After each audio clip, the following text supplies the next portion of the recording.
എല്ലാവർക്കും പുതിയൊരു വീഡിയോയിലോട്ടേക്ക് സ്വാഗതം. ഏറ്റവും സുപ്രധാനമായ വാർത്തയുമായാണ് ഞാൻ ഇന്ന് വന്നിട്ടുള്ളത്.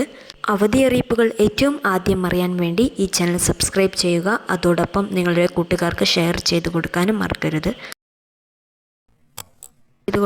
ലൈക്ക് ചെയ്യാനും ശ്രദ്ധിക്കുക. നിങ്ങളുടെ അഭിപ്രായം നേരെ താഴെ കമൻറ്റ് ബോക്സിൽ അറിയിക്കുക. നമുക്ക് നേരെ വീഡിയോയിലേക്ക് കടക്കാം. ഇപ്പോൾ വിദ്യാഭ്യാസ മേഖലയിൽ നിന്നും പുറത്തു വരുന്ന വാർത്ത, നിരവധി ജില്ലകളിൽ വിദ്യാഭ്യാസ സ്ഥാപനങ്ങൾക്ക് അവധി പ്രഖ്യാപിക്കുന്നുണ്ട്. ഓരോ മിനിറ്റ് കഴിയുന്തോറും അവധി പ്രഖ്യാപിക്കുന്ന ജില്ലകളുടെ എണ്ണം കൂടി വരികയാണ്. 9 ജില്ലകളിലാണ് നിലവിൽ വിദ്യാഭ്യാസ സ്ഥാപനങ്ങൾക്ക് അവധി പ്രഖ്യാപിച്ചിട്ടുള്ളത്.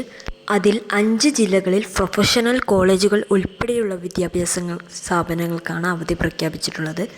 നമുക്കറിയാം, തുടക്കത്തിൽ 2 ജില്ലകളിലാണ് അവധി പ്രഖ്യാപിച്ചിട്ടുണ്ടായിരുന്നത്. എങ്കിൽ ഇപ്പോൾ ജില്ലകളുടെ എണ്ണം വളരെയധികം കൂടുകയാണ്. ഇപ്പോൾ നിലവിൽ അവധി പ്രഖ്യാപിച്ചിരിക്കുന്ന ജില്ലകൾ എറണാകുളം, മലപ്പുറം, കണ്ണൂർ, കാസർഗോഡ്, വയനാട്, തൃശ്ശൂർ, ഇടുക്കി, കോഴിക്കോട് എന്നീ ജില്ലകളിലാണ് ഇപ്പോൾ അവധി പ്രഖ്യാപിച്ചിട്ടുള്ളത്. അതോടൊപ്പം തന്നെ ആലപ്പുഴ ജില്ലയിലെ കുട്ടനാട് താലൂക്കിലെ വിദ്യാഭ്യാസ സ്ഥാപനങ്ങൾക്ക് അവധി പ്രഖ്യാപിച്ചിരിക്കുന്നു. എല്ലാവരും സബ്സ്ക്രൈബ് ചെയ്തു വെച്ചോ, കാരണം ഓരോ മിനിറ്റ് കഴിയുന്തോറും ജില്ലകളുടെ എണ്ണം കൂടി വരികയാണ്. ഇനിയും ഒരുപാട് ജില്ലകളിൽ അവധി പ്രഖ്യാപിക്കാനുള്ള സാധ്യതകളുണ്ട്. മിക്കവാറും ഇങ്ങനെ പോവുകയാണെങ്കിൽ 14 ജില്ലകളിലേക്കും അവധി വരാനുള്ള സാധ്യതയുണ്ട്.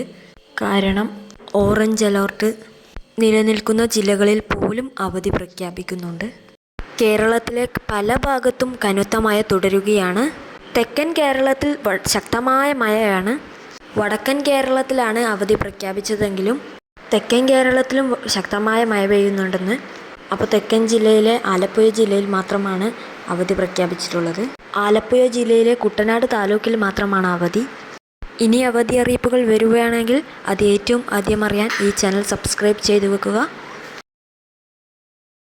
ലൈക്ക് ചെയ്യുക, ഷെയർ ചെയ്യുക. Thank you for watching.